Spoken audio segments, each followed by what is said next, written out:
गाज्रि समस्या जाहैबाय दिनैसिम खुनु पार्टिया देरहाफेराखै दिनै जों DPF-आनो देरहागासिनो दं थांनाय 2020आव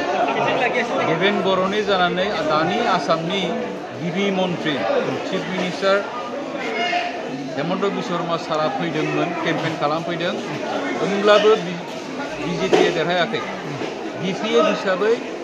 बिजित गोरा नार्जारिया देरहादों आरो नैबे बारावबो सोर चिफ मिनिस्टार फैयोबा गोदान फै DPF-आ देरहादों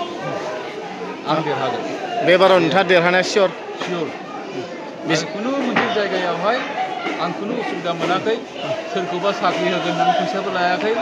सोरखौबा हा मियारि होगोन होननानै फैसा लायाखै बहाबा मन्दिर लुना होगोन होननानै फैसा लायाखै बहाबा दै लोंनायाव बहाबा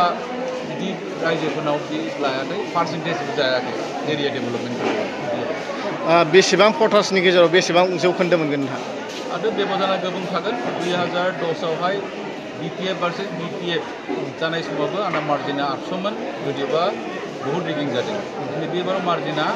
गोबां मार्जिनजों देरहागोन आरो बे कम्पिटिसनाव फैनाय नङा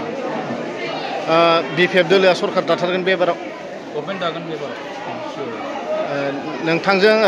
हाग्रामा महिलारि आरो नोंथांनि गेजेराव माबा मोनसे बुजाबुजि दं नामा EM मोननाय मोनि बे बाराव खिन्थु आं सिगांबोथ' आं EM गोबां मोजां डिपार्टमेन्ट सालायबोदों